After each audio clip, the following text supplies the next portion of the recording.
Je m'appelle Alex. J'ai 32 ans, et mon propre père m'a dit que je n'étais pas digne d'une place à la table familiale devant tout le conseil d'administration. Avant de vous raconter comment un simple dossier de 2,5 cm d'épaisseur que j'ai laissé derrière moi ce jour-là a déclenché l'effondrement spectaculaire de son entreprise de plusieurs millions de dollars. Faites-moi une faveur et dites-moi dans les commentaires ci-dessous d'où vous regardez. Cela m'aide à savoir à qui je parle. L'air dans la salle de conférence de Nova Logistic était toujours le même, vicié, froid et lourd du parfum du cuir coûteux et des ressentiments non exprimés. C'était une pièce conçue pour intimider, pour vous rappeler votre place dans la chaîne alimentaire. Toute ma vie, elle avait parfaitement rempli son rôle. Je me tenais près de la porte. Sentant le bois poli contre mon dos, un observateur silencieux dans une pièce dont je devais faire partie. Chaque siège à cette table d'acajou colossale était occupé. À sa tête, mon père. Richard Nova était assis sur son trône, ses cheveux argentés parfaitement coiffés, sa posture rayonnant d'une autorité inébranlable. Il refusait de me regarder. Ses yeux fixés plutôt sur mon jeune cousin, Ren Caldwell. Ren, fraîchement sorti d'une université de l'Ivy League avec un diplôme en histoire de l'art et aucune expérience en logistique. Tripotait sa cravate, un petit sourire suffisant se dessinant sur ses lèvres. Il était l'homme du moment. À la droite de mon père, mon frère Dominique rayonnait presque. Il était le chouchou de l'entreprise, l'héritier apparent charismatique, et il se vautrait dans la célébration imminente. Il a croisé mon regard à travers l'étendue de bois poli et m'a adressé un haussement d'épaules minuscule, presque imperceptible. C'était un geste parfaitement conçu, qui ressemblait à de la sympathie pour un œil non averti, mais je savais ce que c'était, une petite torsion jubilatoire du couteau. Tu vois, ça se passera toujours comme ça. Mon père s'éclaircit la gorge, et le faible murmure de conversation cessa immédiatement.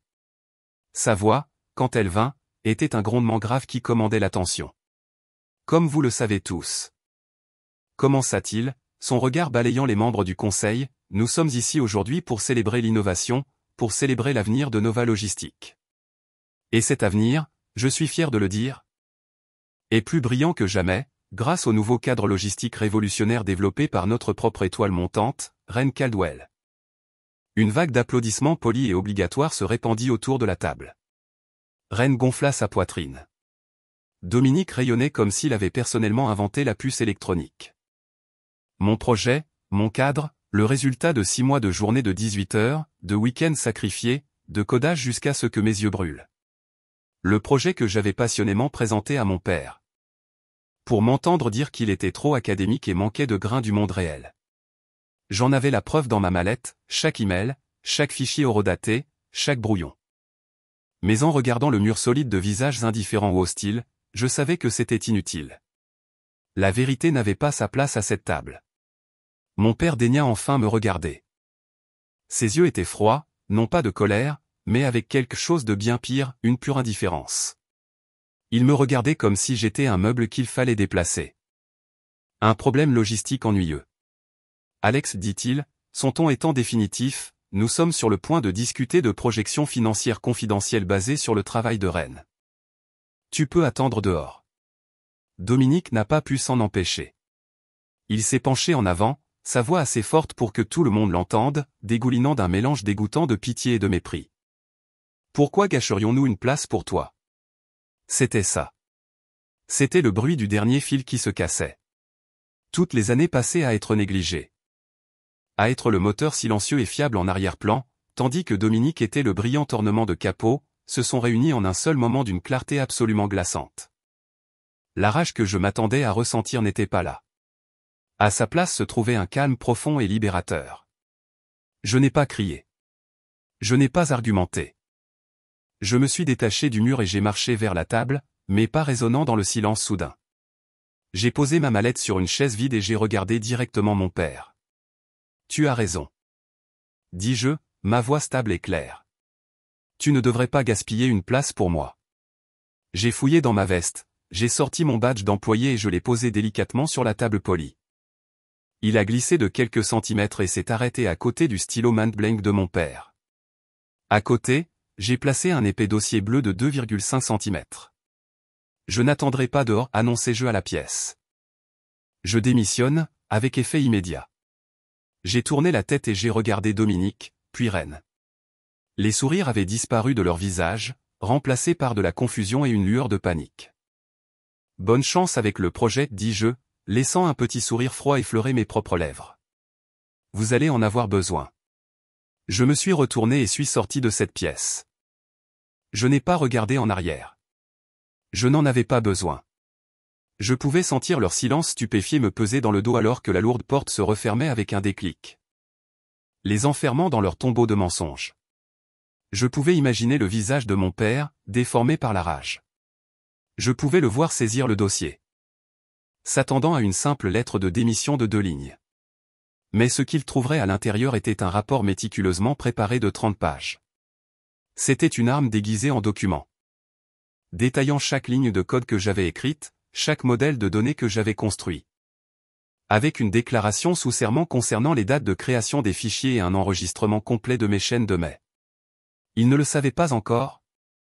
Mais je n'avais pas seulement démissionné de mon travail. J'avais dégoupillé une grenade et l'avais fait rouler en plein centre de son royaume. Pour vraiment comprendre pourquoi j'ai lâché cette bombe dans la salle de conférence, vous devez comprendre qu'il ne s'agissait pas de ce seul projet. C'était le point culminant d'une vie entière à être traité comme une fonction, pas comme un fils. Le manuel de la famille a été écrit avant ma naissance. Dominique était la star, le leader charismatique en devenir. J'étais le personnage de soutien, le nerd fiable, intelligent et totalement invisible. Ce scénario s'est déroulé dans tous les aspects de nos vies. Je me souviens d'un été quand j'avais 12 ans. J'avais passé toute l'année scolaire dans une ligue de mathématiques avancées. J'ai atteint les finales de l'État. La cérémonie de remise des prix était un samedi. J'en ai parlé à mes parents pendant des semaines. Le matin de la cérémonie, je suis descendu dans mon seul costume, mes chaussures cirées, mon estomac noué de nerfs et d'excitation. Mon père était dans la cuisine au téléphone, en train de rire. C'est entendu, coach. Nous serons là. Toute la famille. Il raccrocha et se tourna vers moi. Rayonnant. Grande nouvelle, Alex. L'équipe de baseball de Dominique s'est qualifiée pour le tournoi régional. C'est ce week-end. Nous descendons tous pour le soutenir. Je me suis contenté de le regarder. Mais ma cérémonie de remise des prix est aujourd'hui. C'est la finale. Il fit un geste de la main méprisant, sa bonne humeur pas même entamée. Oh. C'est vrai. Eh bien, ce n'est qu'un prix, mon fils. C'est un tournoi. C'est important pour l'équipe, pour ton frère. Ma mère intervint depuis la cuisinière. Nous ne pouvons pas être à 2 endroits à la fois, mon chéri. Tu comprends. La famille soutient la famille. Alors, mon grand-père, un homme tranquille qui parlait rarement, m'a conduit pendant 3 heures à la capitale de l'État. J'ai accepté ma médaille de première place sur une scène immense. Et la seule personne dans le public qui m'encourageait était un vieil homme qui sentait le tabac à pipe. Pendant ce temps, le reste de ma famille était à une centaine de kilomètres, criant à plein poumon parce que Dominique avait réussi à frapper une balle avec un bâton. J'ai encore la médaille. Elle repose dans une boîte. Un rappel froid et lourd de ma place dans l'univers de la famille. Ce modèle est devenu encore plus prononcé lorsque nous sommes entrés dans le monde professionnel de Nova Logistique. Je suis arrivé armé de double maîtrise, débordant d'idées. L'une de mes premières missions a été d'analyser la fidélisation de la clientèle. J'ai constaté que nos 20 principaux clients étaient gérés par une équipe qui s'appuyait sur des dîners de steak et des parties de golf. Mais que leurs indicateurs de performance réelle étaient terribles. J'ai construit une suite analytique complète qui pouvait prédire l'insatisfaction des clients avec une précision de 90% en fonction des délais de livraison, des taux d'erreur et des journaux de communication. C'était un outil qui pouvait économiser des millions. Je l'ai présenté à mon père et à l'équipe de direction, avant même que je puisse finir. Dominique, qui griffonnait sur un bloc-notes juridique, m'a interrompu. « Papa, avec tout le respect que je te dois, c'est un peu froid. Notre entreprise est basée sur les relations. On ne peut pas réduire un client comme Monsieur Henderson à un graphique à barre. » Mon père hocha la tête sagement. « Ton frère a raison, Alex. Il s'agit de la touche humaine. C'est trop détaché. » 6 mois plus tard, lors du dîner annuel de remerciement des clients, Dominique s'est levé et a prononcé un discours. Il a annoncé une nouvelle initiative proactive de relation avec les clients. qui était une version simplifiée et conviviale pour le marketing de mon système. Il avait pris mes algorithmes de base, leur avait collé un nom fantaisiste et les avait présentés comme son propre coup de génie. Il a eu droit à une ovation debout. J'étais assis à une table au fond. Le regardant s'attribuer le mérite de mon travail, et un goût amer familier me monta à la gorge. La seule personne qui les ait jamais interpellés à ce sujet était tante Sophia. Elle était la sœur aînée de mon père, une femme qui possédait toute l'intelligence de la famille sans aucune arrogance. Elle était vive, drôle et luttait contre une maladie qui volait lentement ses forces mais ne pouvait jamais toucher son esprit. Un Noël. Après avoir regardé Dominique régaler la famille avec une histoire sur une négociation difficile qu'il avait gagnée, une négociation pour laquelle j'avais préparé tout le document d'information de 50 p. Et Giz, elle m'a coincé près de la cheminée. Tu sais, ton père était aussi le plus intelligent, dit-elle, sa voix un murmure bas et conspirateur. Elle regarda mon père, qui riait fort à l'une des blagues de Dominique. Notre père, ton grand-père, était un tyran. Il voulait un fils qui soit un bulldog, pas un poète. Il se moquait de Richard parce qu'il lisait des livres. Il le traitait de faible. Je crois que ton père te regarde et voit le garçon qu'il a été forcé de tuer en lui. Et il regarde Dominique et voit le garçon que notre père a toujours voulu. Sa perspicacité était si vive que ça faisait mal. Ne les laisse pas te faire ça, Alex, dit-elle. Sa prise sur mon bras étonnamment ferme. Ne les laisse pas éteindre ton feu. Mais j'essayais toujours de jouer selon les règles. Je m'accrochais toujours à un espoir que la logique et le mérite finiraient par l'emporter. J'ai donc programmé une réunion formelle avec ma mère, en sa qualité de directrice des ressources humaines. Je pensais qu'elle devait être objective. Son bureau était un sanctuaire à Dominique, des photos de ses équipes sportives, de sa fraternité universitaire. Même un article encadré du journal local sur sa victoire à un tournoi de golf caritatif.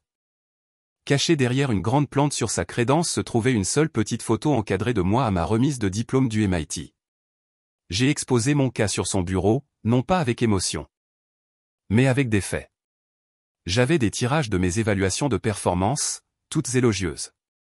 J'avais des résumés de projets, des calculs de retour sur investissement et une comparaison côte à côte de mes qualifications par rapport à celles de Dominique. Elle a écouté avec une expression patiente et étudiée, celle qu'elle utilisait pour les employés mécontents. Quand j'ai fini, le silence s'est étiré. Elle a joint ses doigts en flèche, son visage un masque de sympathie soigneusement construite. Alex? Commença-t-elle, son ton doux et raisonnable, je t'entends. Vraiment.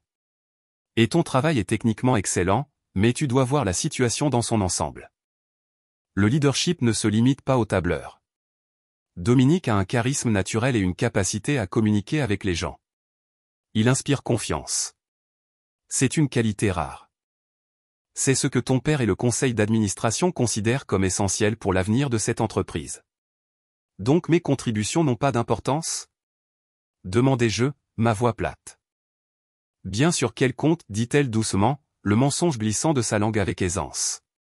Tu es un atout inestimable pour l'équipe, mais chaque joueur a un rôle différent.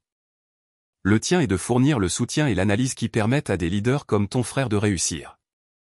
Tu dois être un joueur d'équipe, Alex. Ne crée pas de vagues. Ce n'est pas bon pour toi et ce n'est pas bon pour la famille. Le langage corporatif froid et hypocrite était plus brutal que n'importe quelle insulte. Elle n'était pas seulement ma mère. Elle était la principale exécutrice du récit familial. Elle voyait clairement l'injustice, et elle choisissait de la maintenir. Je suis sorti de son bureau en me sentant vidé. Le coup final et dévastateur n'est pas venu de ma famille, mais de la femme que j'allais faire ma famille, Elena. Nous étions fiancés depuis 6 mois. Je l'aimais. Je lui faisais confiance. Elle était mon sanctuaire face à la toxicité de ma famille. Elle travaillait au service marketing de Nova, donc je pensais qu'elle voyait la dynamique aussi clairement que moi. C'était elle qui me massait le dos quand je rentrais tard, furieux et abattu après un autre affront. Ce sont des imbéciles, Alex, murmurait-elle. Un jour, ils verront ce que tu vaux vraiment.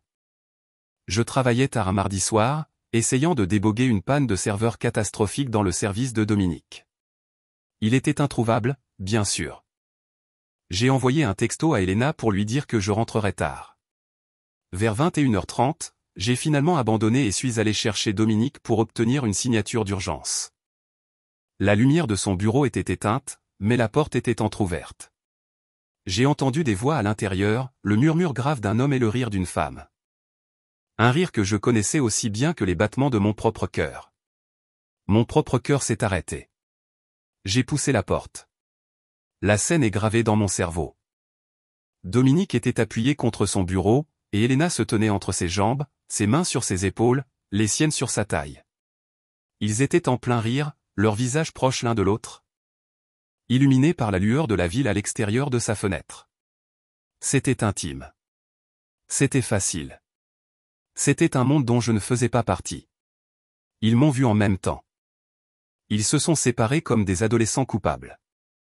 Dominique a eu la grâce de paraître choqué pendant une seconde avant que son arrogance par défaut ne se remette en place. Elena avait juste l'air piégée. Mon esprit s'est vidé. Je n'arrivais pas à former un mot. Je suis juste sorti du bureau et j'ai descendu le couloir désert, mes jambes me semblant de plomb. Elle m'a rattrapé près des ascenseurs. Alex, attends. J'allais te le dire, la phrase classique.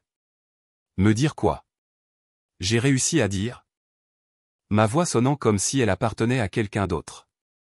Que tu couches avec mon frère? Depuis combien de temps ça dure? Elle a eu la décence de regarder ses chaussures coûteuses. Quelques mois. Quelques mois.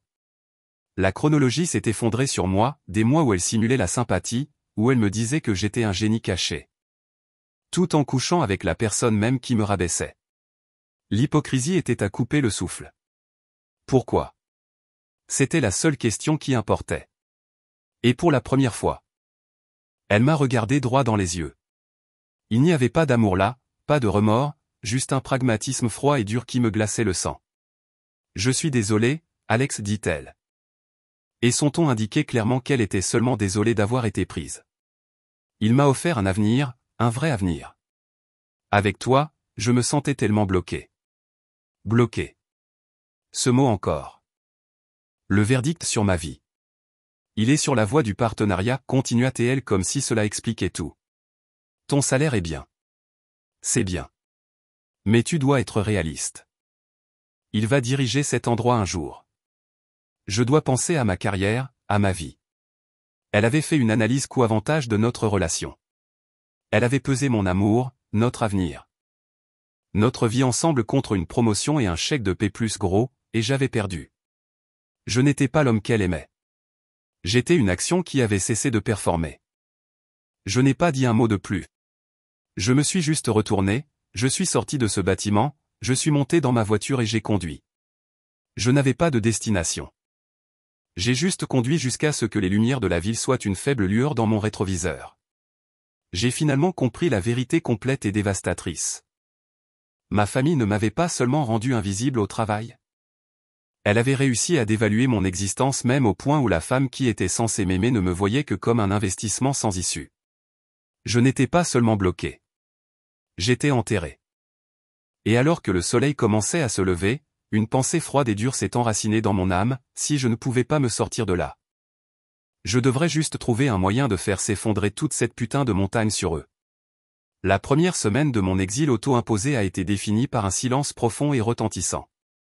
Je m'attendais à moitié à un appel téléphonique furieux de mon père, une convocation à son bureau pour une dernière réprimande brutale. Rien. C'était comme si je m'étais simplement évaporé. Son silence était l'affirmation ultime, j'étais si insignifiant que mon départ, mon acte de défi, ne méritait même pas une réponse. Mais chez Nova Logistique. Mon absence créait un rugissement assourdissant. Sarah Chin, ma source loyale à l'intérieur, est devenue ma bouée de sauvetage. Elle m'envoyait de courts textos cryptiques. Brossant un tableau de chaos croissant. Il n'arrive pas à accéder à la base de données principale. Ren n'arrête pas de verrouiller tout le monde, disait un message. Un autre, un jour plus tard. Dominique vient de crier sur toute l'équipe des opérations. Il a dit que le cadre est impeccable et qu'ils sont incompétents. 3 personnes mettent à jour leur CV. Le projet, mon magnum opus, devenait leur albatros. Sans moi pour gérer les intégrations complexes et dépanner le pipeline de données, c'était une belle voiture sans moteur. Des expéditions se perdaient. Une commande massive pour un géant du commerce de détail a été mal acheminée vers un entrepôt en Arizona au lieu de l'État de Washington. Ce qui a entraîné une pénalité contractuelle qui a coûté à l'entreprise 6 chiffres. Le client était furieux. La réponse de Dominique a été de jeter de l'argent sur le problème, en offrant des rabais et des excuses vides de sens. La réponse de Ren a été de réécrire sa présentation PowerPoint, en ajoutant plus de mots à la mode. Ils essayaient d'éteindre un feu de forêt avec un pistolet à eau. Sarah m'a parlé d'une réunion où mon père, le visage comme un nuage d'orage, avait claqué son poing sur la table de la salle de conférence. « Faites réparer ça », avait-il rugi. Mais il ne prononcerait pas mon nom. C'était comme si reconnaître mon rôle dans sa création serait un échec plus grand que l'effondrement du projet. Puis la réponse officielle est arrivée. Pas un appel téléphonique, mais une épaisse enveloppe crème livrée par un coursier au visage sombre. Elle venait de Scofield, Price et Latimore, le cabinet d'avocats notoirement impitoyable de mon père. La lettre à l'intérieur était un chef-d'œuvre d'intimidation juridique. C'était une mise en demeure officielle, pleine d'expressions terrifiantes comme atteinte délictuelle, violation de l'obligation fiduciaire et détournement de secrets commerciaux. Ils ont fait référence à ma clause de non-concurrence. Un document que j'avais signé sans y penser lorsque j'avais rejoint l'entreprise. Et ont expliqué en détail à quel point ils me poursuivraient en justice jusqu'à l'oubli si je pensais ne serait-ce qu'à travailler dans l'industrie de la logistique en Amérique du Nord pendant les 2 prochaines années. La partie la plus audacieuse était l'accusation de vol. Ils ont affirmé que le rapport détaillé que j'avais laissé derrière moi était un aveu clair de mon intention de voler la propriété intellectuelle. Ils transformaient mon acte d'autodéfense en une arme contre moi. C'était une tactique classique de bras de fer corporatif, enterrer le petit sou des frais juridiques jusqu'à ce qu'il abandonne. J'ai lu la lettre 3 fois, un œuf froid de peur se resserrant dans mon ventre. Il n'essayait pas seulement de m'effacer de l'entreprise. Il essayait d'effacer toute ma carrière. Pendant que cette tempête faisait rager, le seul véritable point d'ancrage dans ma vie disparaissait. L'état de tante Sophia s'était aggravé. L'hôpital est devenu ma deuxième maison. Je m'asseyais à côté de son lit pendant des heures, l'odeur stérile d'antiseptique contrastant fortement avec la chaleur qu'elle irradiait encore même en s'estompant. Nous parlions de tout sauf de la seule chose qui me consumait. Nous parlions de livres, de vieux films, des habitudes amusantes des infirmières.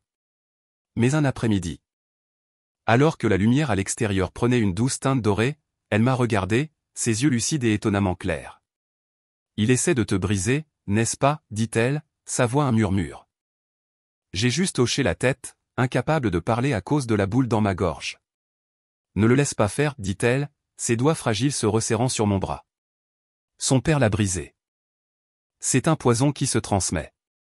Mais toi, Alex, tu peux être l'antidote. Elle fit une pause, prenant une respiration superficielle. Je te laisse quelque chose. Mon héritage. Ce n'est pas suffisant pour combattre ton père selon ses termes, mais c'est suffisant pour te donner un choix, pour être libre. Elle fit un geste vers la boîte usée, reliée en cuir, sur sa table de chevet. Mais voici le vrai cadeau, mes journaux, tous depuis que je suis enfant. Pourquoi ? Demandai-je, ma voix pleine d'émotion. Parce que tu dois comprendre l'homme que tu combats, chuchota TL. Tu dois voir le garçon qu'il était avant que son père ne le transforme en arme. Cela ne te fera pas lui pardonner. Dieu sait que je ne l'ai pas fait. Mais cela t'empêchera de devenir lui. Et c'est la seule victoire qui compte. Elle s'est éteinte paisiblement dans son sommeil 2 jours plus tard. Les funérailles ont été une affaire froide et stérile mise en scène avec l'efficacité d'un événement corporatif. Mon père a prononcé un éloge funèbre qui sonnait comme s'il lisait un résumé d'un partenariat commercial. Il a parlé de sa loyauté envers la marque familiale. Dominique se tenait à côté de lui, agité, vérifiant sa montre. Margaret a produit quelques larmes parfaitement chronométrées. J'ai vu Elena à travers la pelouse tenant la main de Dominique, son expression illisible. Personne ne m'a regardé. Personne ne m'a parlé. J'étais un fantôme aux adieux de ma propre tante. L'isolement était absolu. Le chèque de son avocat successoral est arrivé la semaine suivante. C'était une somme importante. Plus que ce à quoi je m'attendais. C'était une bouée de sauvetage. Ce soir-là, avec la lettre juridique menaçante assise sur ma table basse comme un serpent venimeux, j'ai ouvert la boîte en cuir. À l'intérieur se trouvaient 2 douzaines de petits journaux reliés en cuir remplis de l'écriture élégante et cursive de ma tante. J'ai commencé par le plus ancien, de quand elle avait 12 ans. J'ai lu toute la nuit, une cafetière refroidissant à côté de moi, et à travers ces mots, j'ai regardé l'âme de mon père être systématiquement démantelée. 12 octobre 1968. Elle a écrit. Père était furieux aujourd'hui. Richard a gagné le concours d'orthographe du comté. Père a pris le trophée et lui a dit que les vrais hommes construisent des choses avec leurs mains. Pas avec des mots sophistiqués. Richard a pleuré, et Père l'a enfermé dans sa chambre. Le 3 mai 1975, une lettre est arrivée de Cornell. Ils ont offert à Richard une bourse complète pour l'architecture. Il était si heureux, il flottait. Il l'a montré à Père au dîner. Père ne l'a même pas lu. Il l'a déchiré en deux. Il a dit : ta place est ici. Tu apprendras le métier de transporteur, ou tu apprendras ce que c'est que de n'avoir rien. J'ai vu la lumière s'éteindre dans les yeux de Richard ce soir. Je pense qu'elle a peut-être disparu pour de bon. Page après page, c'était une histoire de maltraitance émotionnelle incessante. Une histoire d'un garçon brillant et sensible à qui on a appris que sa nature même était une forme de faiblesse. Il n'avait pas seulement rejoint l'entreprise familiale, il avait été enrôlé. Il n'avait pas seulement enterré ses rêves, il avait été forcé de creuser leur tombe. Il avait passé les 40 années suivantes à devenir l'homme dur et impitoyable que son père avait exigé. Un homme qui assimilait l'intellect à la faiblesse et le charisme à la force. J'ai fermé le dernier journal alors que les premiers rayons de l'aube se faufilaient à travers ma fenêtre. La rage que je ressentais envers mon père était toujours là, mais elle était maintenant tempérée par une tristesse profonde et lancinante. Il n'était pas un monstre, il était une tragédie. Un homme si profondément brisé que sa seule façon de faire face était de briser les autres, en commençant par son propre fils, le fils qui lui rappelait tout ce qu'il avait perdu. Mais la compréhension n'est pas l'absolution. Sa douleur n'excusait pas la mienne. Elle clarifiait juste les enjeux.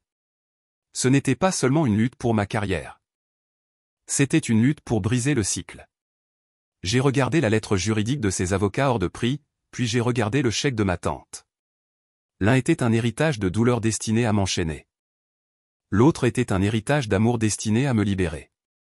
Ma main était ferme lorsque j'ai pris mon téléphone. J'ai composé le numéro d'un cabinet d'avocats spécialisé que j'avais étudié. Un cabinet connu pour son approche agressive, David contre Goliath. Oui, dis-je lorsque la réceptionniste a répondu, ma voix dépourvue de toute hésitation. Je m'appelle Alex Nova. J'aimerais prendre rendez-vous pour une consultation. J'ai besoin du meilleur avocat en contentieux que vous ayez. La guerre m'avait été déclarée. Grâce à tante Sophia. J'avais enfin les ressources nécessaires pour riposter. La transition d'analyste de haut rang dans une société de plusieurs millions de dollars à entrepreneur indépendant était comme plonger d'un yacht chauffé dans des eaux glaciales infestées de requins. Mon nouveau siège social était un simple bureau branlant dans un espace de coworking caverneux dans une partie moins glamour de la ville. L'air bourdonnait de l'énergie nerveuse d'une douzaine d'autres startups, une symphonie de cliquetis frénétiques de claviers et d'appels téléphoniques feutrés et désespérés. L'odeur du café brûlé et du pop-corn au micro-ondes était ma nouvelle réalité. Le procès de mon père était une menace constante et imminente. Mon avocate, Maria Fuentes, était un requin à part entière, vive, rapide et rassurante Karcher. C'est un procès slap classique, Alex ? M'a-t-elle dit lors de notre première réunion après que je lui ai écrit un chèque de retenue douloureux qui a entamé une énorme partie de mon héritage. Procès stratégique contre la participation publique. Il n'essaie pas de gagner, il essaie de te mettre en faillite, de te faire peur pour te réduire au silence. Notre travail est de lui montrer que nous n'aurons pas peur. La première étape consistait à construire un arsenal. Pendant que Maria s'occupait de la bataille juridique. Je me suis concentré sur la construction de mon arme, Nexus Paradigme. Mes journées sont devenues un marathon épuisant. Je me réveillais à 5 heures du matin, codais pendant 6 heures d'affilée. Puis passais l'après-midi à créer des modèles financiers et des présentations marketing. Le soir, j'étais au téléphone pour essayer d'établir des relations, pour finalement me faire refuser poliment. Les nuits étaient passées à déboguer mon propre code, alimenté par des collations des distributeurs automatiques et le simple refus obstiné d'échouer. La solitude était un poids physique. Je savais que je ne pouvais pas maintenir ce rythme. Plus important encore, je savais que je ne pouvais pas construire quelque chose de grand seul. J'avais besoin d'une équipe. J'avais besoin des autres fantômes de Nova Logistique. Ma première recrue devait être Sarah Chin. Je l'ai rencontrée dans un restaurant bruyant et anonyme à mi-chemin entre sa maison et la mienne. Elle avait l'air épuisée. Le chaos chez Nova pesait lourdement sur les quelques personnes compétentes qui restaient. Il perd la tête, Alex, dit-elle en remuant son café sans fin. Dominique blâme tout le monde sauf lui-même. Le moral est au plus bas, mais je ne peux pas partir. J'ai des prêts étudiants, une hypothèque. Je ne peux pas simplement abandonner le navire pour une idée. J'ai compris sa peur, alors je ne lui ai pas vendu un rêve. Je lui ai montré la réalité. J'ai ouvert mon ordinateur portable et je l'ai guidé à travers le Nexus Paradigm MVP. Je lui ai montré le code propre, l'interface intuitive, le puissant moteur de prédiction. J'ai regardé sa curiosité professionnelle vaincre sa peur. Ses yeux, fatigués et inquiets quelques instants auparavant, se sont maintenant illuminés de l'étincelle d'une vraie geek des données. C'est élégant, murmura-t-elle, se penchant plus près de l'écran.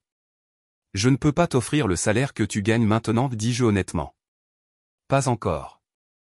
Je peux t'offrir une petite allocation, juste assez pour t'en sortir, mais je peux aussi t'offrir 20% des parts. Tu ne seras pas une employée qui se bat pour une promotion. Tu seras une fondatrice. Une propriétaire. Nous construisons ça ensemble. Nous réussissons ensemble. Je lui ai aussi parlé du procès. J'ai exposé tous les risques, toutes les possibilités laides. Je lui ai offert le respect de la vérité. Elle a quitté le restaurant en disant qu'elle avait besoin de réfléchir. Ensuite, il y avait Michael Park. Le brillant directeur financier que mon père avait renvoyé pour être un pessimiste. Je l'ai retrouvé travaillant comme consultant, sous-payé et surqualifié. Il était blasé. Alors? Tu veux que je quitte un emploi stable, quoique ennuyeux, pour rejoindre une start-up sans financement dirigée par le fils de l'homme qui a ruiné ma carrière? Une start-up qui est actuellement poursuivie en justice par ce même homme? C'est ça le argumentaire, demanda-t-il, un sourcil levé. C'est ça l'argumentaire, ai-je confirmé. Je t'offre aussi la chance de te venger de lui en construisant quelque chose de mieux, et 15% des parts. Un par un, j'ai exposé mon cas aux autres, Tanson Wright, la développeuse de produits. Danny Kowalski, le génie de l'infrastructure informatique qu'ils avaient marginalisé. Chacun était un risque. Chacun était marqué par son expérience chez Nova. Une semaine après notre rencontre au restaurant, Sarah m'a appelé. Sa voix était ferme. D'accord, Alex, j'en suis. Mon mari pense que je suis folle. Mais je viens de passer une autre journée à regarder Dominique essayer d'expliquer l'analyse des données. Je préfère prendre un risque sur la compétence. L'engagement de Sarah a été la première fissure dans le barrage. Michael a appelé le lendemain. Très bien, grommela-t-il. Mais si on coule. Je te tiens personnellement responsable de mes frais de thérapie. Tanson et Danny ont suivi. Soudain, je n'étais plus seul. Nous étions une équipe de 5. Une petite île de rebelles entassée dans un bureau loué légèrement plus grand, unis par une histoire commune de sous-évaluation et un désir ardent de prouver notre valeur. Avec une équipe et un produit, je savais que nous avions besoin de capitaux pour survivre. J'ai réussi, par un pur coup de chance et un courriel de suivi persistant, à obtenir une réunion avec Gail Iverson, l'éminente capital risqueur. Cette fois, je suis entré avec Michael et Tanson. Nous étions un front uni. Gail était aussi vive que je m'en souvenais. Elle a écouté notre argumentaire poli sans interruption. Elle nous a laissé finir. Puis elle a commencé à disséquer systématiquement et brutalement tout notre plan. Votre technologie est solide. A-t-elle concédé? Je te l'accorde. Votre équipe est impressionnante, un groupe d'experts en colère et motivés. C'est une bonne histoire. Mais quelle est votre stratégie d'acquisition de clients? Être meilleur n'est pas une stratégie. Comment allez-vous pénétrer un marché dominé par des géants comme? Elle fit une pause, pointant un stylo sur Michael. Eh bien, Nova Logistique. Vos projections financières sont optimistes. Elles reposent sur la conclusion d'un contrat avec un client important dans les 6 mois. Que se passe-t-il si vous n'y parvenez pas? Puis elle s'est tournée vers moi. Et le plus grand signal d'alarme de tous, Alex, c'est toi. tu es dans une guerre juridique avec ton propre père. C'est désordonné. C'est une distraction. Et ça effraie les investisseurs. Que se passe-t-il quand ils déposent une injonction pour vous empêcher d'opérer? Mon investissement pourrait être bloqué au tribunal pendant des années. La réunion a été un bain de sang. Elle avait raison sur tous les points. Nous sommes sortis de son bureau élégant et minimaliste en ayant l'impression d'avoir fait 10 rounds avec un champion de poids lourd. Elle n'a pas tort? Dit Michael doucement en descendant dans l'ascenseur. La défaite dans l'air était épaisse. La montée d'adrénaline initiale de la rébellion a commencé à s'estomper. Remplacée par la dure réalité froide de notre situation. L'argent de l'héritage était une ressource limitée. Et notre taux de consommation avec 5 petits salaires et les honoraires juridiques croissants de Maria était terrifiant. La pression a commencé à créer des fissures.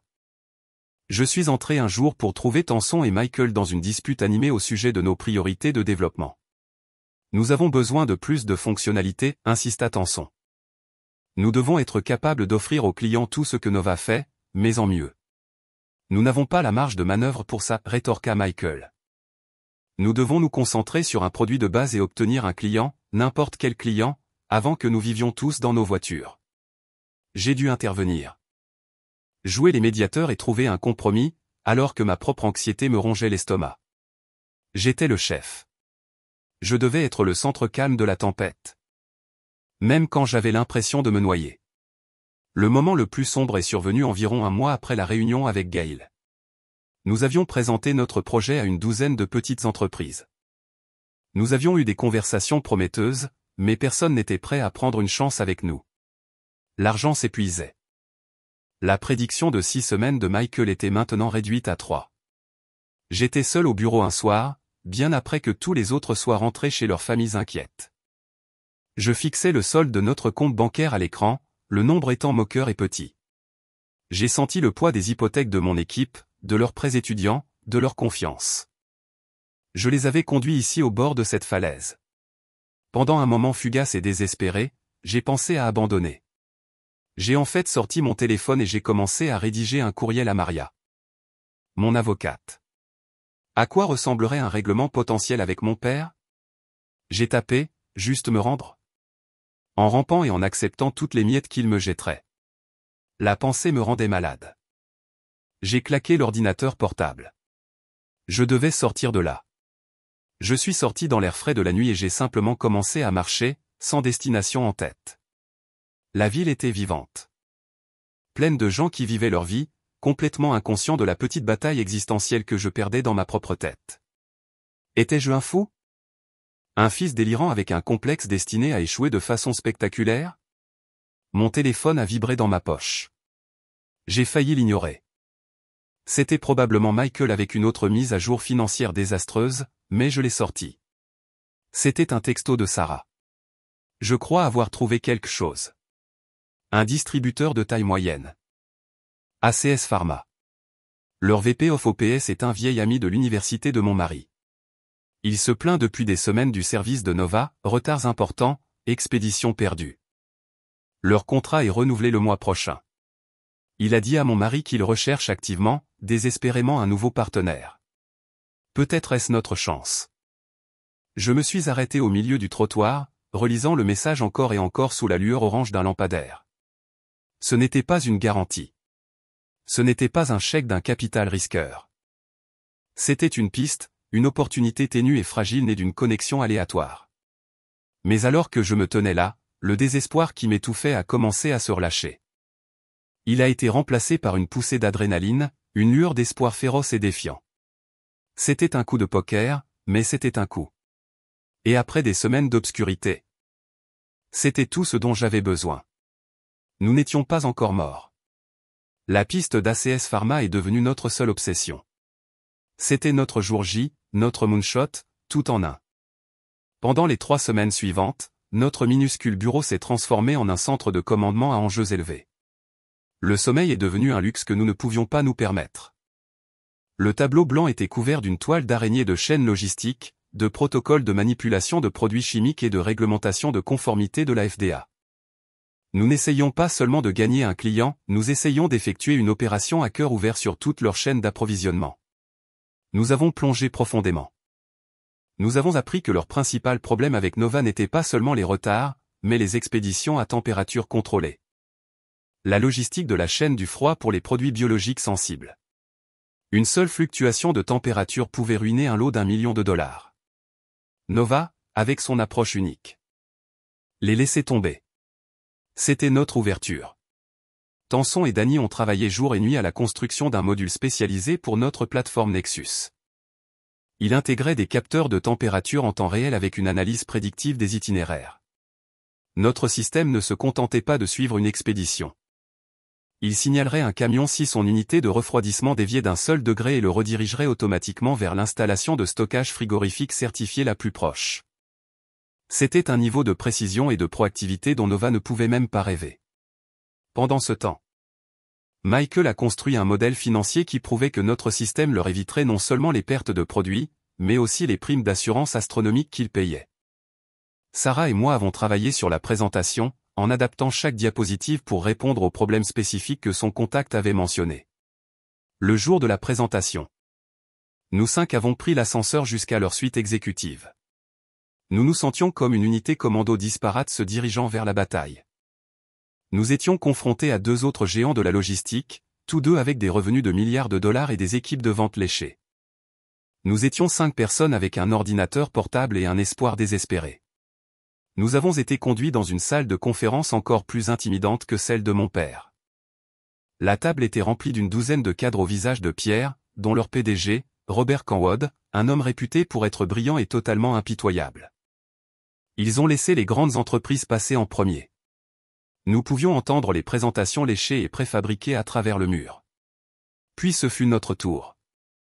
Nous n'avons pas commencé par un argumentaire de vente. J'ai commencé par leurs problèmes. J'ai mis une photo de l'une de leurs expéditions ruinées à l'écran. C'est ce qui vous coûte 7 millions de dollars par année, ai-je commencé.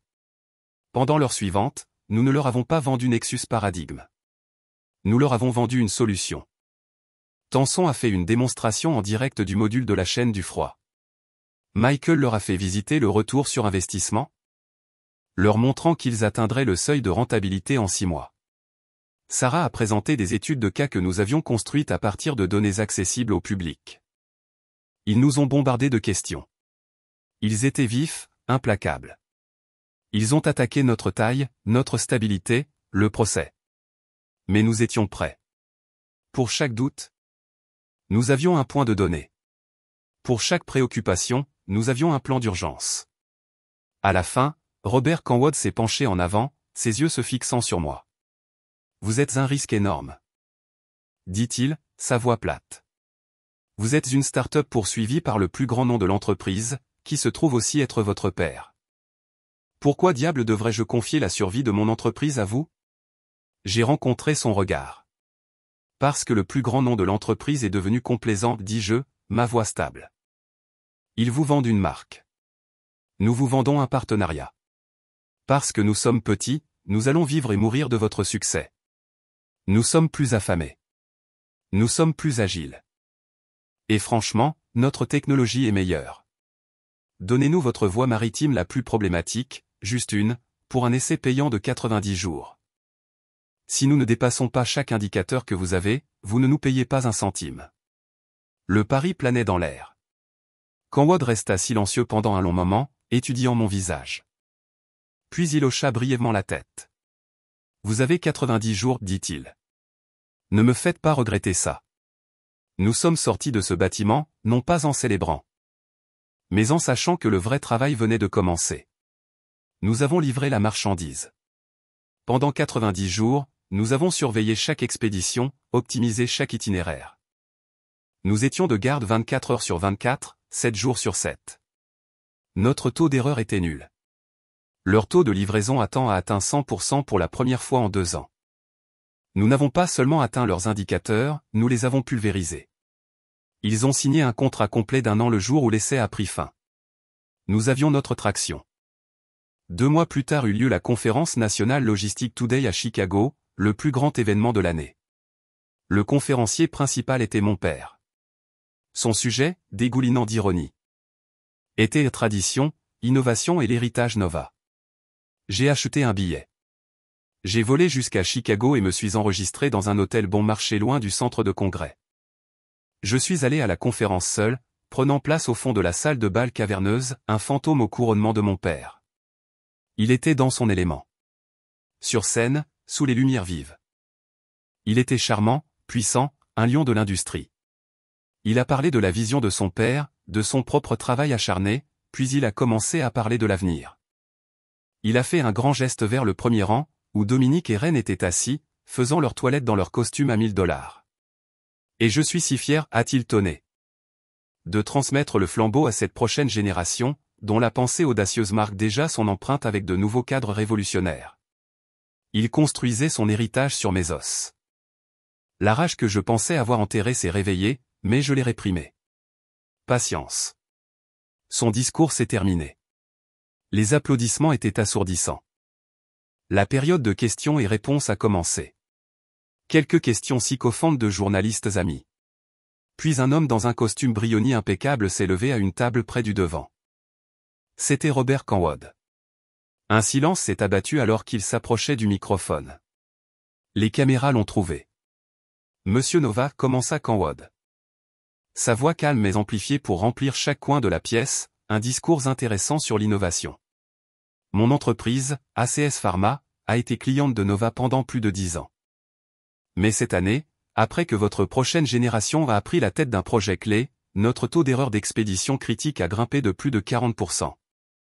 Nous étions confrontés à une crise de la chaîne d'approvisionnement. Une vague de murmures a balayé la salle de bal. Le sourire étudié de mon père s'est crispé sur les écrans géants. Le visage de Dominique est devenu pâle. Canwod laissa monter la tension avant de poursuivre. Nous avons été forcés de chercher une alternative. Nous avons pris un risque avec une nouvelle start-up. En 90 jours, ils ont complètement remanié notre voie maritime la plus difficile. Notre taux d'erreur est maintenant inférieur à 1%. Leur plateforme, Monsieur Nova, a 5 ans d'avance sur la vôtre. Il s'arrêta à nouveau, en maître du timing théâtral. Cette entreprise, annonça-t-il, sa voix comme un coup de marteau, s'appelle Nexus Paradigm. Le murmure explosa. Les gens attrapaient leur téléphone. Les journalistes tapaient avec frénésie. Sur scène, mon père avait l'air d'avoir été transformé en pierre. Puis Canwod asséna le coup de grâce. Et je crois que leur fondateur et PDG, Alex Nova, est dans le public avec nous aujourd'hui. Il scruta la foule. Alex, cela vous dérangerait-il de vous lever? Un projecteur, maladroit au début, balaya la pièce sombre avant de se poser sur moi. Soudain, mon visage était sur les écrans géants, juste à côté de l'expression horrifiée de mon père. Le brouhaha dans la pièce devint un rugissement de choc et de spéculation. Des flashs ont éclaté. Je me suis levé lentement. Je n'ai pas souri. Je n'ai pas parlé. J'ai parcouru la vaste pièce du regard, dépassant les milliers de visages fixes, et mes yeux se sont croisés avec ceux de mon père. J'ai tout vu sur son visage, le choc, la fureur. L'humiliation publique naissante. J'ai simplement fait un bref signe de tête respectueux à Robert Canwod, puis je me suis assis. Je n'avais pas besoin de dire quoi que ce soit. Ma victoire n'était ni bruyante ni colérique. Elle était calme. Elle était professionnelle. C'était un fait simple et indéniable, livré sur la plus grande scène de notre industrie. C'était échec et mat. La descente en flammes à la conférence a été un tremblement de terre qui a envoyé des ondes de choc à travers toute l'industrie. Avant même d'avoir quitté la salle de bal. Mon téléphone vibrait avec une férocité que je n'avais jamais connue. Il y avait des courriels, des textos, des demandes LinkedIn de vice-présidents, de directeurs et de PDG qui venaient d'assister à l'effondrement public de mon père. La vidéo de la séance de questions et réponses de Canwod, filmée sur une centaine de smartphones, circulait déjà sur les forums de l'industrie. Quand je suis retourné à notre suite d'hôtel, que j'avais surclassé en utilisant le premier paiement d'ACS Pharma, mon équipe attendait. L'ambiance était électrique. Pour la première fois depuis des mois, personne n'avait l'air fatigué ou stressé. Ils avaient l'air de vainqueurs. Nous n'avons pas fait une fête déchaînée.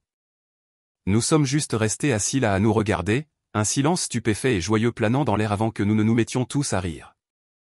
Le moment le plus satisfaisant est venu avec un coup à la porte. C'était Gail Iverson. Elle est entrée, non pas avec un contrat, mais avec 2 bouteilles de champagne coûteux. J'étais dans le public, dit-elle, un large sourire de loup sur son visage. C'était le meilleur argumentaire que j'ai jamais vu. Et vous n'avez même pas dit un mot. Elle fit sauter le bouchon de l'une des bouteilles. Mon bureau aura une feuille de modalité pour un cycle d'amorçage de 7 millions de dollars sur votre bureau d'ici lundi matin. Félicitations. Alex. Vous avez une vraie entreprise maintenant. Parlons du financement de votre promotion d'une start-up à un empire. Pendant que nous buvions du champagne. L'atmosphère chez Nova Logistique était à la panique pure. L'humiliation publique a porté un coup fatal à la réputation de stabilité de leur marque. Les clients clés, déjà frustrés par un service en déclin, avaient maintenant l'excuse parfaite pour abandonner le navire. Les téléphones chez Nexus Paradigm ont commencé à sonner sans arrêt. Mais la vraie bataille se déroulait derrière les portes closes de leur salle de conférence. L'oncle Thomas, dont la loyauté envers mon père avait toujours été absolue, faisait maintenant face à une révolte des autres membres du conseil d'administration et des actionnaires. Leur fortune était liée aux actions de l'entreprise, qui avait plongé le matin après la conférence. Le clou dans le cercueil de mon père, cependant, a été livré anonymement. Michael, mon directeur financier, avait emballé ses anciennes recherches sur les irrégularités comptables, les informations même qui avaient conduit à son renvoi, et les avait envoyées par courrier aux 2 membres indépendants les plus puissants du conseil d'administration de Nova. Face à une catastrophe de relations publiques, à un exode de clients et maintenant à des preuves de fraude potentielle, le conseil d'administration a agi rapidement et sans pitié. Il n'y a pas eu de retraite douce. Ils ont forcé mon père à partir. Il a été dépouillé de son titre de PDG et de président du conseil. Le communiqué de presse était brutal dans sa neutralité corporative, parlant d'une nouvelle orientation stratégique et remerciant Richard Nova pour ses années de service. C'était l'équivalent corporatif d'une balle dans la tête. Quelques jours plus tard, il m'a appelé. Je me suis préparé mentalement pour une dernière tirade épique, mais la voix à l'autre bout du fil était une voix que je n'avais jamais entendue auparavant. Elle était creuse, dépourvue de son autorité tonitruante habituelle. C'était la voix d'un roi qui avait été déposé. Alex, dit-il, il n'y eut pas de préambule, j'achèterai votre entreprise, vous fixerez le prix. Nous la fusionnons avec Nova. Vous prendrez la relève en tant que PDG de l'entité combinée. C'est la seule façon de sauver le nom de famille. L'audace de la chose était à couper le souffle. Même maintenant, après tout, il voyait ça comme une transaction. Il pensait pouvoir acheter sa sortie de son échec, absorber mon succès et le rebaptiser comme le sien. Il essayait toujours de contrôler le récit. Le nom Nova est votre problème à résoudre, papa, dis-je, ma voix calme et égale. Mon entreprise est Nexus Paradigm, et elle n'est pas, et ne sera jamais, à vendre. J'ai mis fin à l'appel avant qu'il ne puisse répondre. Ce n'était pas un acte de colère. C'était un acte de finalité. Une fermeture tranquille d'une porte qui aurait dû être fermée il y a longtemps. Le dernier fantôme à exorciser était ma mère. Elle m'a appelé ce soir-là, sa voix un cri aigu et paniqué. Comment as-tu pu faire ça? Après tout ce que cette famille t'a donné, comment as-tu pu humilier ton père comme ça? Toute ma vie, ces mots avaient eu le pouvoir de me faire sentir petit, coupable. Mais plus maintenant. Qu'est-ce que cette famille m'a donné exactement, maman? Demandai-je, ma voix sincèrement curieuse. Un travail où mon travail a été volé? Un frère qui a comploté contre moi? Un père qui me voyait comme un inconvénient? Vous m'avez appris que la loyauté familiale était une voie à sens unique. J'ai juste finalement appris à conduire. Il y eut un silence stupéfait à l'autre bout du fil. Pour la première fois, elle n'avait pas de réponse, pas de platitude corporative lisse, pas d'appel à l'unité familiale teintée de culpabilité. Je dois y aller, dis-je, n'attendant pas de réponse. J'ai une entreprise à diriger. J'ai raccroché, et avec ce dernier clic, la dernière chaîne s'est brisée. Je n'étais plus un fils attendant l'approbation ou un frère attendant l'équité. J'étais juste un homme qui avait construit quelque chose par lui-même, selon ses propres conditions. Et je ne faisais que commencer. 6 mois après la conférence de Chicago, le monde était complètement différent. Nexus Paradigm avait emménagé dans un siège social élégant de 3 étages au centre-ville. La lumière du soleil entrait à flot par des fenêtres allant du sol au plafond. illuminant un bureau à air ouverte qui bourdonnait d'une énergie collaborative dont je n'avais jamais rêvé. Les murs étaient recouverts de tableaux blancs, pas de peinture à l'huile de mes ancêtres. La culture était celle de la transparence et du mérite, l'antithèse de la peur et du favoritisme qui avait défini Nova Logistic. Ma propre vie avait changé d'une manière que je n'avais pas anticipée. Le financement de démarrage de Gale nous avait permis de croître rapidement. Mon salaire était maintenant un chiffre qui m'aurait semblé fictif il y a à peine un an. Mais j'ai vite appris que l'argent était la partie la moins enrichissante de la victoire. La vraie récompense était la liberté de bâtir une entreprise qui reflétait mes propres valeurs. Nous avons instauré les vendredis de l'échec. Une fois par mois. Toute l'entreprise se réunissait et les gens étaient encouragés à parler d'une erreur qu'ils avaient commise, de ce qu'ils en avaient appris et de la façon dont l'équipe pouvait l'éviter à l'avenir. Il n'y avait pas de blâme, seulement une analyse. C'était une réponse directe à la culture du blâme dans laquelle j'avais grandi. Où les erreurs étaient cachées jusqu'à ce qu'elles se transforment en catastrophes. Nous célébrions les idées, peu importe d'où elles venaient. Ma vie passée envoyait encore quelques ondulations occasionnelles. Un matin, j'ai reçu une notification sur LinkedIn. C'était un message d'Elena. Salut, Alex. Waouh. Je vois que tu fais la couverture de TechCrunch. Incroyable. Ça fait longtemps. Je ne sais pas si tu as entendu dire, mais Dominique et sa femme divorcent. Grosse pagaille. Bref. Je me disais que j'avais peut-être tort sur certaines choses. J'adorerais prendre un café et rattraper le temps perdu si tu es jamais libre. J'ai lu le message 2 fois. L'ancien Alex aurait ressenti une poussée de rage triomphante. L'Alex actuel ressentait juste une pitié légère et clinique. Elle était une prospectrice, creusant toujours pour de l'or. Et elle avait réalisé qu'elle avait abandonné la revendication la plus riche. J'ai archivé le message sans répondre et je suis passé à ma prochaine réunion. Elle était une note de bas de page dans un chapitre de ma vie qui était maintenant clos. Une ondulation beaucoup plus importante est arrivée sous la forme d'une demande d'emploi officielle. Le demandeur était Vincent Hay, l'ancien vice-président de Nova Logistic, l'homme qui avait regardé mon humiliation publique avant de courir après moi dans le stationnement. Il ne postulait pas pour un poste de direction. Il postulait pour un poste de chef de la logistique senior. Je l'ai fait venir pour un entretien moi-même. Il avait l'air plus vieux, fatigué. Mais aussi soulagé. « Pourquoi voulez-vous travailler ici, Vincent ?» lui ai-je demandé directement.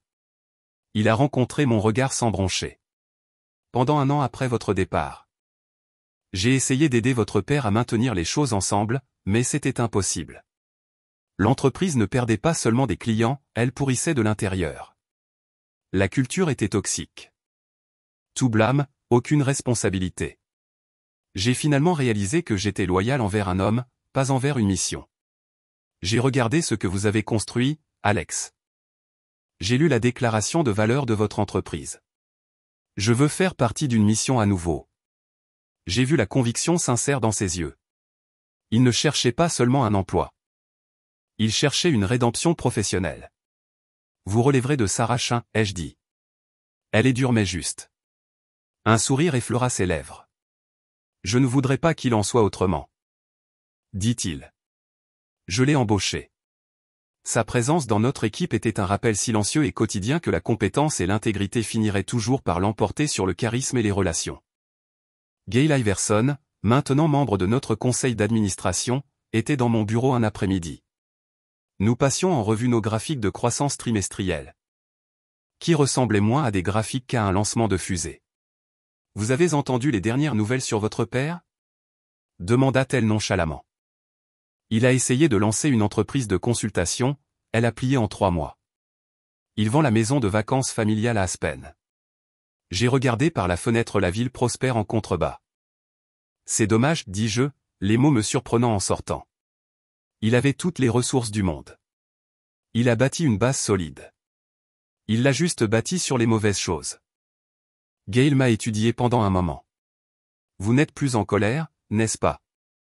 J'ai examiné la question. La colère chaude et brûlante qui m'avait alimenté pendant si longtemps s'était consumée. Elle avait été remplacée par une autre sorte de feu, une chaleur constante et créative. Non, ai-je répondu. C'est difficile d'être en colère quand on est occupé à construire. Elle a levé sa tasse à café pour un toast. À la construction, dit-elle. À la construction, ai-je répondu en écho, un sentiment de satisfaction profond et tranquille s'installant en moi. Le premier anniversaire du lancement officiel de Nexus Paradigm ne s'est pas déroulé dans une salle de bal stérile ou dans un restaurant coûteux. C'était un barbecue à l'échelle de l'entreprise dans un vaste parc d'État lors d'un samedi ensoleillé parfait. L'uniforme officiel était un short et un t-shirt.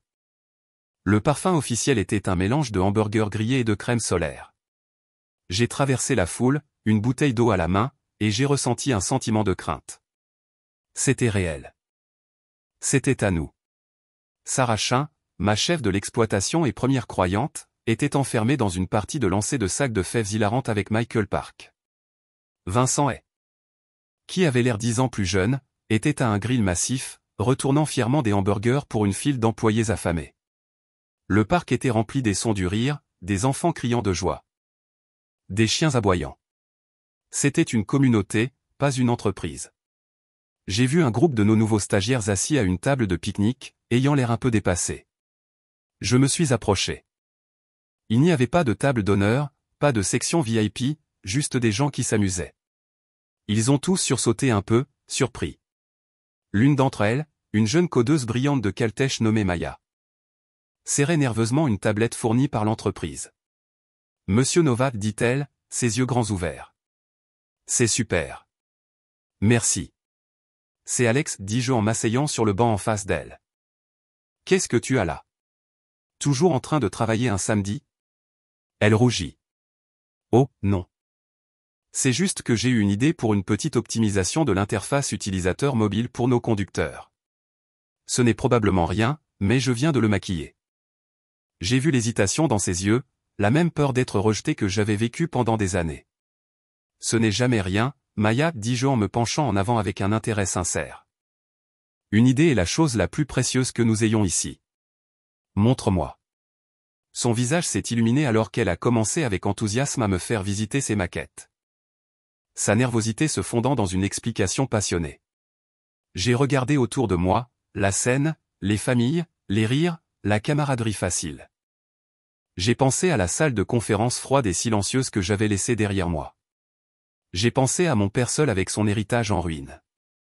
Une seule pensée claire s'est installée dans mon esprit, une dernière pièce d'un puzzle que je résous depuis toute ma vie. Ils disent qu'il est difficile d'échapper à l'ombre de son père. Ils ont tort. On n'y échappe pas. On plante juste un nouvel arbre, avec des racines plus fortes, et on le fait pousser assez haut pour projeter sa propre ombre. Une ombre où les choses peuvent grandir. Merci d'avoir écouté mon histoire. J'espère qu'elle a résonné avec vous d'une manière ou d'une autre. Avez-vous déjà été dans une situation où vous avez dû vous battre pour prouver votre propre valeur? Partagez votre histoire dans les commentaires ci-dessous.